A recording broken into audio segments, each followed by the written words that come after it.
अरे तो कौन सा चेकिंग होती है अभी जितना भी मैं बोल रही हूँ ना कल चेकिंग हो जाएगी। बहुत मारी मुझे पता है मेरे साथ ऐसे ही होता है। सही है यार एकदम सही है होता है अब नहीं होता 11 तक हो जाता। अरे ये सोचे पता कि बहुत खराब है पेपर में। तो तुम्हारे साथ बस थोड़ी होता है, जब टिकट लेके चढ़ो तो टीसी नहीं आता, जब ना लेके चढ़ो तो फिर पकड़ लेता है। सबके साथ होता है ना, बस यही है। बिना टिकट लेके एसी के डब्बे में चढ़े तो उसने टीसी नहीं आया। ये होता है इसमें नहीं आता जो भी हो टीटी और टीसी टीसी तो बोलते हैं।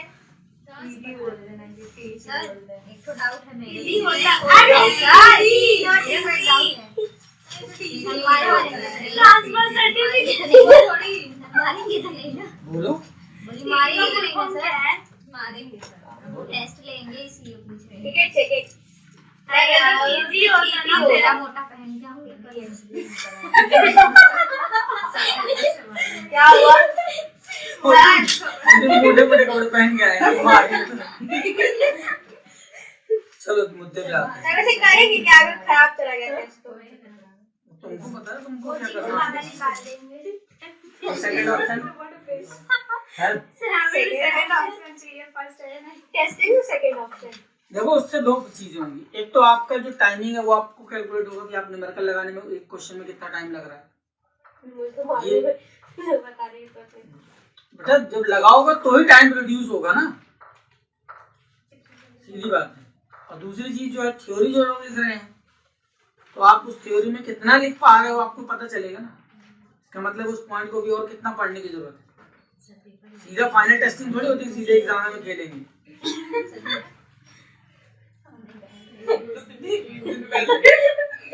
ये मैंने बता दिया था मेथड ऑब्जेक्टिव प्लानिंग है ना, objective developing planning premises alternative ये हो गया था, ये गोल वगैरह सब हो गया, प्लानिंग तो खत्म हो गया था ना पूरा, ऑर्गेनाइजेशन वाला टॉपिक चल रहा था।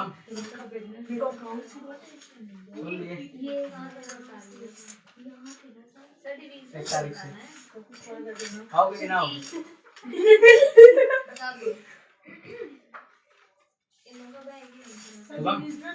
साथ में बैठेंगे।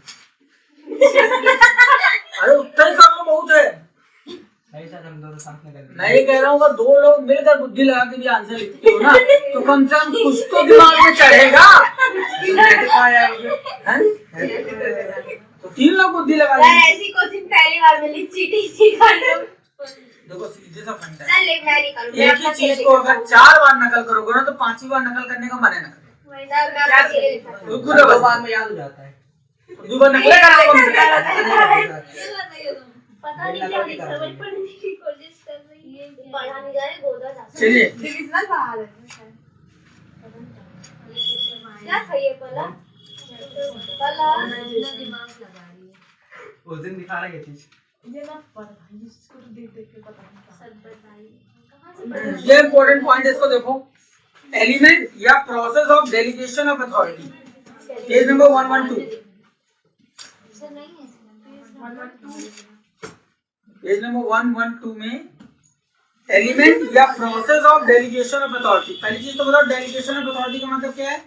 किसी भी व्यक्ति को अपनी पावर देना। आप अपने अथॉरिटी डेलीगेट करना मतलब होता है उसको सौंपना, ठीक है ना। अगर आप एक मूवी याद हो आपको जिसमें अभिषेक बच्चन एक प्लेन हाईजैक होता है तो अभिषेक बच्चन एक टीम के साथ जाता है। एक मूवी थी जमीन करके शायद, जमीन पिक्चर देखती है। मूवी में एक प्लेन, सुनो मेरी बात, एक प्लेन हाईजैक हो जाता है, प्लेन हाईजैक हो करके दूसरी जगह दूसरे देश में उतरता है तो या इंडिया से एक ग्रुप जाता है उन आतंकवादियों से बात करने जाता है, इसे कौन लगा ले। भैया जो आप बैठ के बात करेंगे तो निगोशिएशन होगा कि क्यों उतरता ही नहीं है प्लेन, उतरता ही नहीं हाईजैक होता है तो उतरता है। उतारा जाता है वो बैक बॉटम में नहीं देखा क्या? तो उसमें क्या होगा, कुमार की जो टीम जाती है ना, ध्यान से समझना, जो टीम जाती है बात करने उसको बोलते हैं delegation.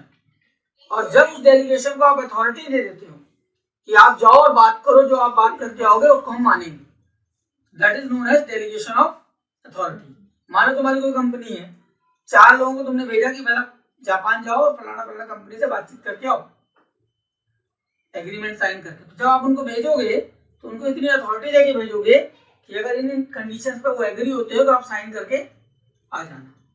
That is called delegation of authority. आप उनको पावर देते हो। अब जब डेलीगेशन ऑफ अथॉरिटी होता है तो उसके क्या एलिमेंट होते हैं, क्या कौन सी चीजें होंगी जब ये मानेंगे कि हाँ इसके पास पावर है। तो पहला एलिमेंट है assignment of task and duty, यानी आप उसका सबसे पहले तो क्या डिसाइड करते हो, टास्क एंड ड्यूटी, यानी उसकी ड्यूटीज क्या हैं और टास्क क्या करने वो जा रहा है और क्या उसको अचीव करना है, किस काम के लिए उनको आप भेज रहे हो। पहले ये क्लियर हो। सेकंड चीज क्या क्लियर हो, इज ग्रांट ऑफ अथॉरिटी।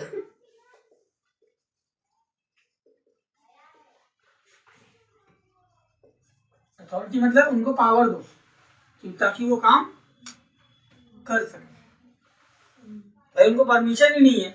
जैसे कि एग्जांपल ले लो, वो अभी जो उत्तराखंड वाला केस हो रहा है, आपने उनको क्या बोला, समझना बात। जब आप हॉरिजॉन्टल, जब आप वर्टिकल ड्रिलिंग कर रहे थे, यानी सीधा सीधा जब आप खुदाई कर रहे थे तो काम नहीं हुआ, तो आपने एक दूसरी मशीन मंगा के उनको ऊपर से खोदने के लिए बोला, ठीक है ना। जब ऊपर से ड्रिलिंग हो रही है तो उस समय उस टीम को क्या अथॉरिटी है, नॉर्मली जंगल के पेड़ काटना परमिशन नहीं, ऊपर जंगल ही है, बहुत बुरा जंगल देखा है। एट दैट टाइम उनके पास ऑटोमेटिकली अथॉरिटी है कि उनको जो मशीन ले जाने के लिए रोड बनानी है उसके लिए वो जितना जंगल पड़े, जितना पेड़ पड़े वो काट सकते। तो आपने उनको ड्यूटी असाइन की है, क्या करना है, टास्क उसको मालूम है क्या करना है, साथ में उनको अथॉरिटी क्या दी कि इसके लिए जो आपको जरूरत है वो आप ले लीजिए, आपको पावर है। आपको उसके लिए परमिशन लेनी चाहिए है, फॉरेस्ट डिपार्टमेंट से पहले हम परमिशन लेंगे कि पेड़ काटेगी ना काटे, तो 15 दिन परमिशन लेंगे तब तक वो निपट जाएंगे। 15 दिन तो हो गए। 15 दिन से ज्यादा हो रहा है। ये क्या होता है, अथॉरिटी देना कि आप जो आप बोल के आओगे हम उस पे एग्री करेंगे, ये जो आप करोगे उस पे हम एग्री करेंगे, इस पर इस अथॉरिटी को उनको देना। And the last is accountability.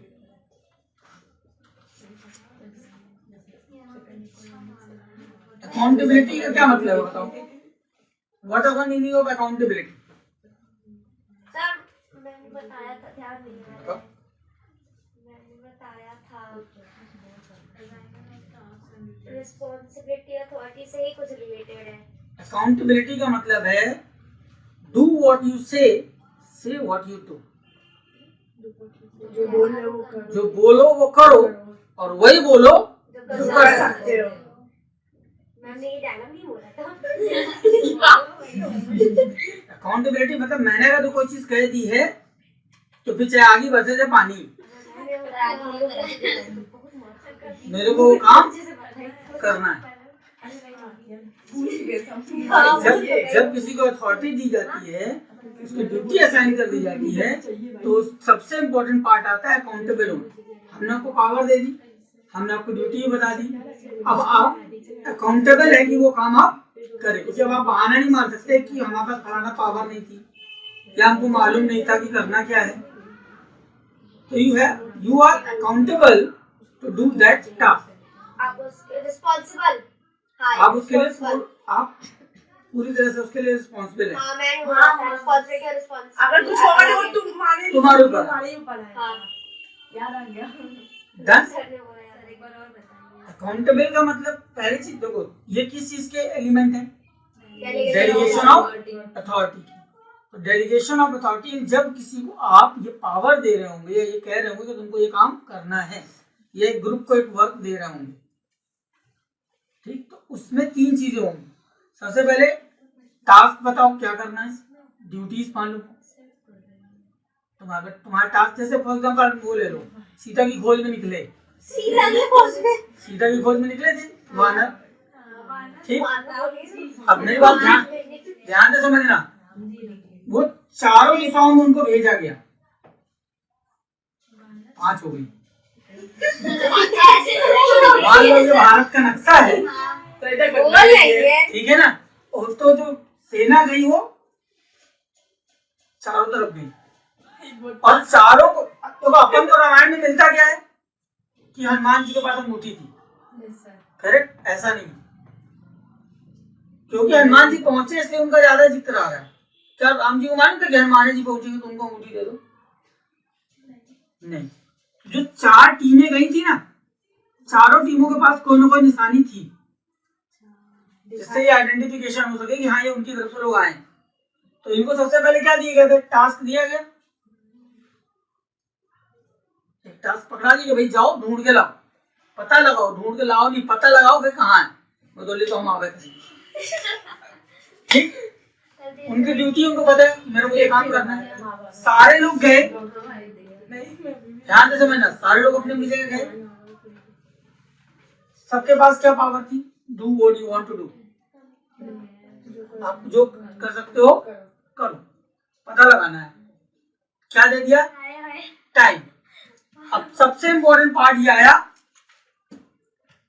You are accountable to complete this task in 30 days. आप किस चीज के लिए अकाउंटेबल हैं? कि 30 दिन के अंदर आपको पता लगाकर वापस आना है। ये है अकाउंटेबिलिटी। तो या तो आप पता लगा लो और पता नहीं लगा पाते हो तो रिटर्न आओ, ताकि हम दूसरा अल्टरनेटिव में काम करें।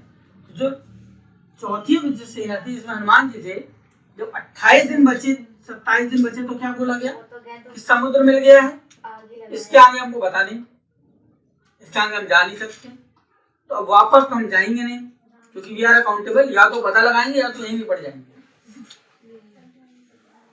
तब वो वाली जटायु वाली कहानी चालू होती है कि वो देखा और फिर उसने बताया, तो फिर हनुमान जी के तो this is history. You are accountable, यानी उस समय फिर हम अकाउंटेबल इतने हैं, या तो काम पूरा होगा या तो हम निपटे। बात समझ में आ रही है? तो इसी को कहते हैं डेलीगेशन ऑफ अथॉरिटी, कि आपने पूरा काम कंप्लीट किया, चाहे कुछ भी। ठीक है, चलिए अथॉरिटी और रिस्पॉन्सिबिलिटी में डिफरेंस।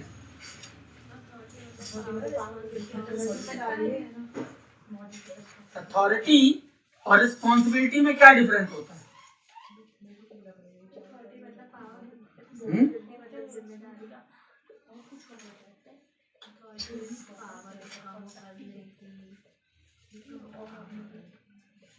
मैं भी पहली बार पढ़ रहा हूँ, ठीक है ना, थोड़ा ध्यान से, गलत नहीं पढ़ा रहा हूँ। ये तो ऐसा कोई टीचर नहीं बोलते कि मैं भी ये बताओ। अच्छी बताओ, यहाँ कितने दिमाग बैठे हैं? 4, 5, 10। 10 तो दिमाग है, कुछ तो होगा उसमें। हमारा दिमाग है, अलग दिमाग। तो अच्छा मान लेते भाई तुम्हारा 2 दिमाग है, 11 दिमाग बैठे हैं। क्वेश्चन क्या है? यार हमारा ना दिमाग हुए तो फिर सर का भी तेज दिमाग। नहीं, हमारा तो फ्यूज है। चलिए चलो पहले आते हैं मीनिंग। मीनिंग से बहुत सारी चीजें क्लियर होंगी। Authority is a legal right of the superior to command his subordinate, यानी आपके पास एक लीगल अथॉरिटी होगी, रिटन। जो सुपीरियर है उसके पास लीगल अथॉरिटी की, वो अपने सबऑर्डिनेट से काम करा सकता है। और responsibility is a obligation of subordinate to perform the duties assigned by him to him by his supervisor। Responsibility का मतलब है जिम्मेदारी, ठीक। यानी इसकी मीनिंग में क्या निकल के आ रहा है? लीगल पावर मिलती है कि यहाँ पे जो सुपरवाइजर है वो सबऑर्डिनेट को हैंडल करता है, और यहाँ जो सबऑर्डिनेट है वो रिपोर्टिंग किसको करते हैं?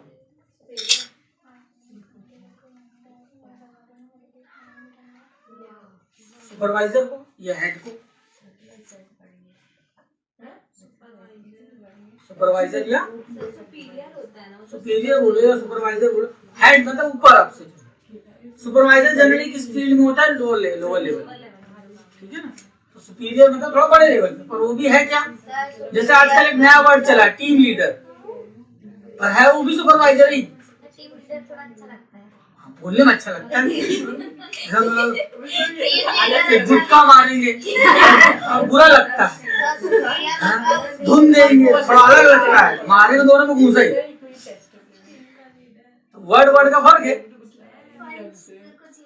ना। और थोड़ा अच्छा बोला एक पंच दें, थोड़ा शब्द वाला लगा, और तीनों को मार रहे हो घूसा है, मजा आएगी बिन बताए मारने में। वो अलग बात है, तो बिना बताए दम दिए है ना, ये अलग शब्द हो गया। चलो ओरिजिन, इसका ओरिजिन कहाँ से होता है, अथॉरिटी का ओरिजिन कहाँ से होता है, यानी अथॉरिटी कहाँ से आती है। It arise either from formal contract और फॉर्मल लीगल प्रोविजन। अथॉरिटी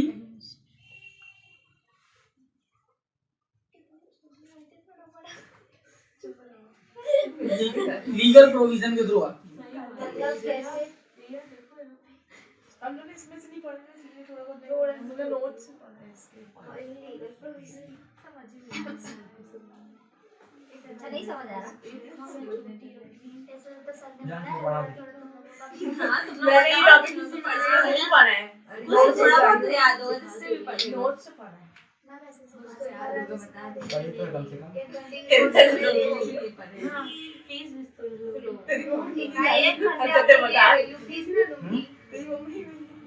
ये क्या है, मेरे पास दोस्त है, ये वाला याद हो जाएगा, फ्लो, इसको फिल्टर करते हैं।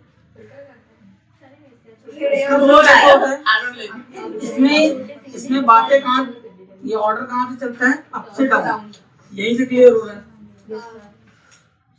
सुपीरियर से सबऑर्डिनेट तक। और इसमें डाउन टू अप, ये जो जूनियर है वो रिस्पॉन्सिबल है किसके लिए, अपने सुपीरियर को लेकर। तो डाउन से अप की तरफ रिस्पॉन्सिबिलिटी चलती है। I am responsible for my principal and principal is responsible for chairman and chairman given authority to principal. Chairman ने किसको अथॉरिटी दे रखी होगी, प्रिंसिपल को, अप टू डाउन।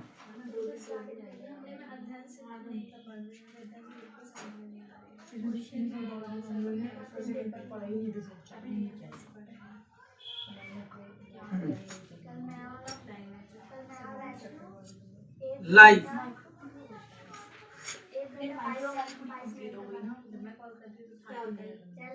ध्यान दो, लाइफ मैंने लिख दिया है, इसमें है कंटिन्यूटी।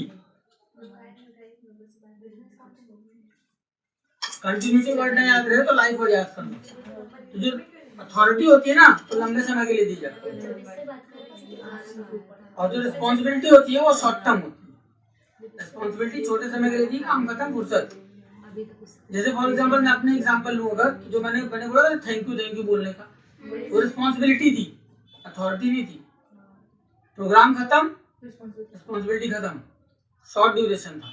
अथॉरिटी किनको थी, जिनको पूरा प्रोग्राम कराना था, तो पूरा 2 दिन तक उस प्रोग्राम में इंगेज रहे, 2 महीना पहले से इंगेज रहे, और अभी 4 दिन बाद तक इंगेज रहेंगे जब तक सबको सर्टिफिकेट नहीं मिलता। तो दे हैव अथॉरिटी, तो वो लॉन्ग चल रहा है, और जो मेरे को दिया गया वो शॉर्ट था, क्योंकि मेरे को एक रिस्पॉन्सिबिलिटी थी, वो मैंने खत्म की। वो जैसे जिनको सर्टिफिकेट प्रिंट करने और लिखने की जिम्मेदारी की होगी, वो उनकी रिस्पॉन्सिबिलिटी है। जैसे सर्टिफिकेट बन के खत्म होंगे, उनका काम खत्म। रिस्पॉन्सिबिलिटी शॉर्ट होती है और अकाउंटेबिलिटी लॉन्ग ड्यूरेशन में चलती है।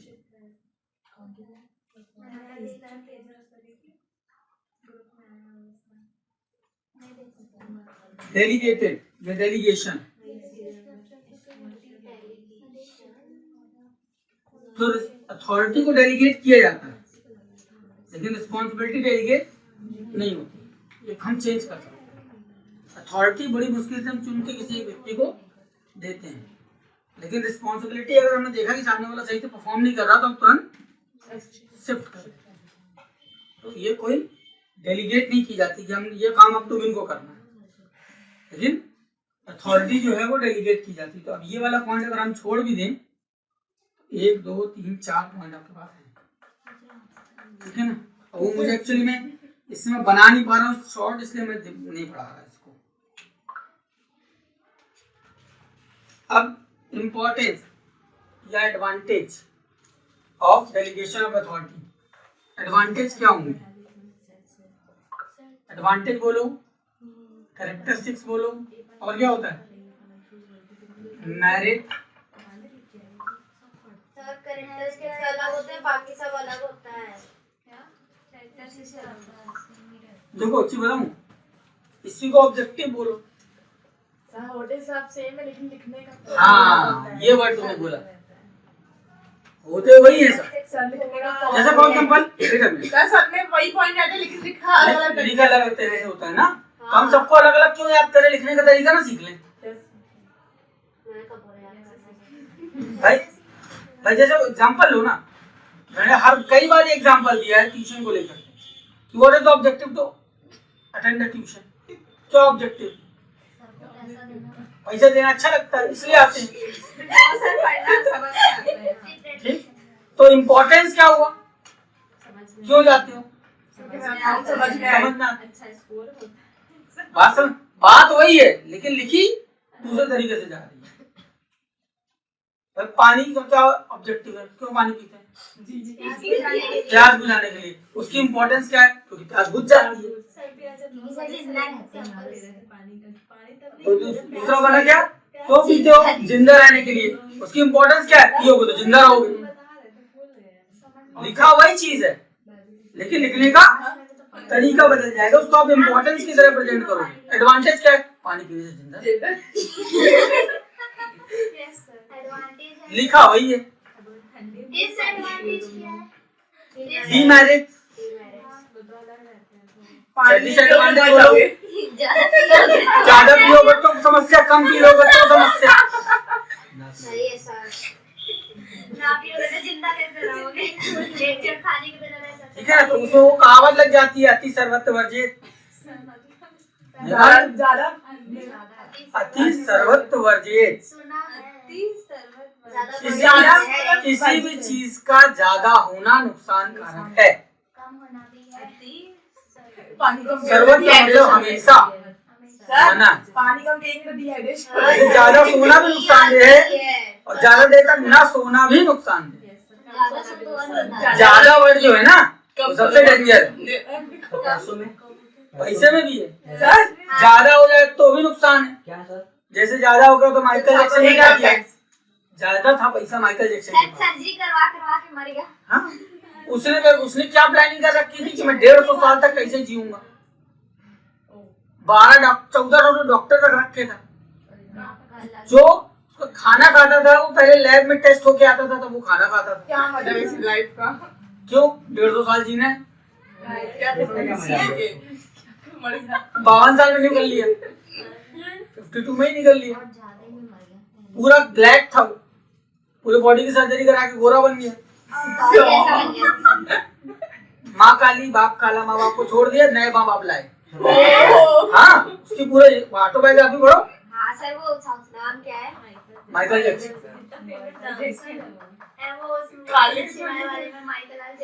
काले माँ बाप थे तो उन माँ बाप को भगा दिया और गोरे माँ बाप लाया। ऐसे में बहुत मुद्दे पे अब सब इधर जाना 5 मिनट।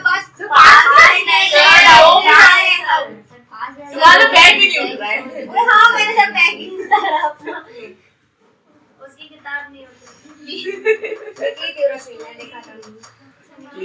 ये एक सिंपल सी वर्डिंग है कि हर चीज एक, जो तुम लोग कॉमर्स में पढ़ते हो, बैलेंसिंग, हर चीज का एक प्रॉपर बैलेंस होना चाहिए, ना ओवर ना लेस।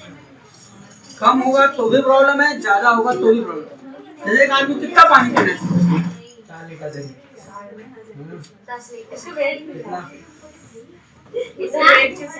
वेट या एज क्या है? बस एक चीज है सर। 15 kg 15 kg वेट पे 1 किलो। 1 लीटर होता है, 1 किलो नहीं होता है। यार 40 है।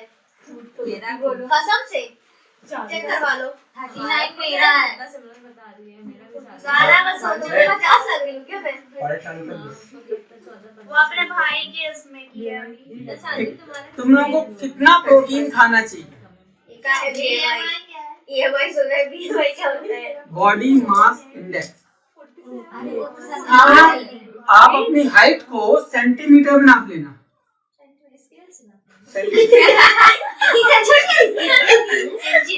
मान लो, ध्यान देना, अगर किसी की हाइट, जैसे बोल देते हैं जो प्रोटीन खाने के लिए जो अक्सर लोग बोलते हैं वो ये बोल देते हैं कि हम कितना हम आइडियल वेट के अकॉर्डिंग प्रोटीन खाएं। जितना आपका बॉडी वेट है उतने ग्राम प्रोटीन आपको खाना है, ठीक है ना। बट आइडियल वेट के हिसाब से, अब मान लो कोई बंदा 300 किलो का है तो 300 ग्राम खाएगा तो और बढ़ जाएगा, वो 600 किलो का हो जाएगा।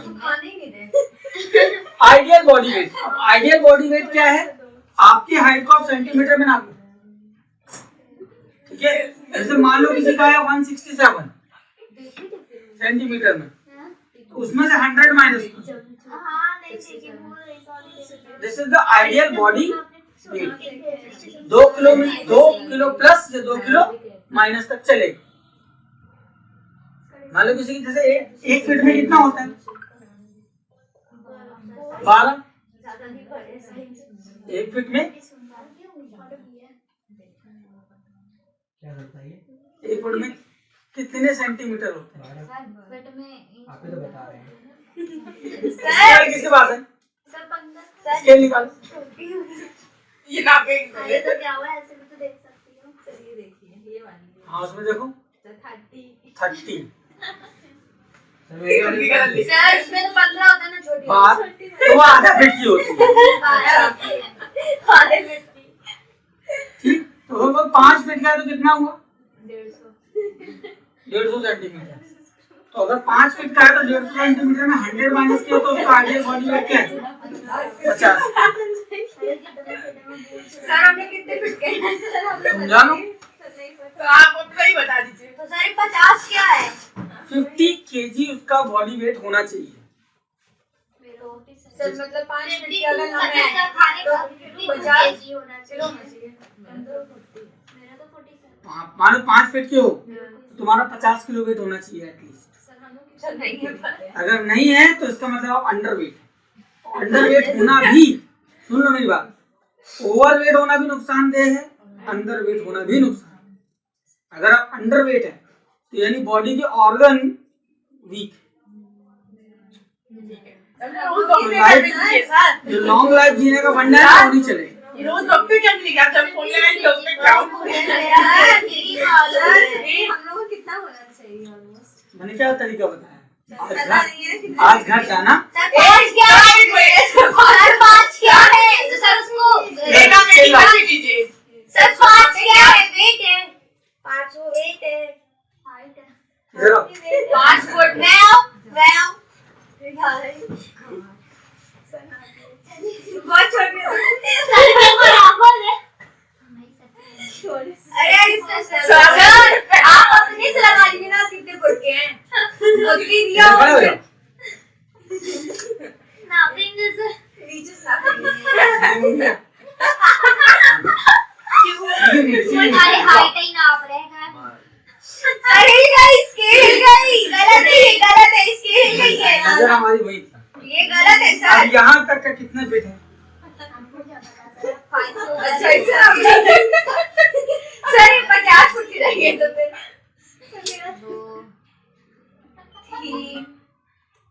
सर 5 फुट की है 4 साढ़े चार नहीं 4.7 ना लगभग सर हो ही नहीं सकता। 4.8। 4.8 सर मतलब इसका वेट होना चाहिए 4.8 का मतलब 45 तक पहले तो तुम्हारा 120 तो यही हो गया 4 फीट में, हाँ तो 45 तक ठीक। होना चाहिए और 8 इंच तक में कितना जाएगा?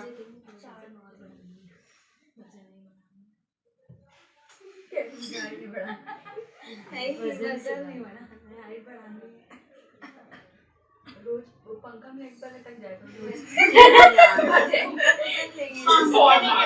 140 माइनस यानी लगभग 40 to 42 kg आपका वेट होना चाहिए। This is called ideal body weight. अब घर में नापते रहे निकल।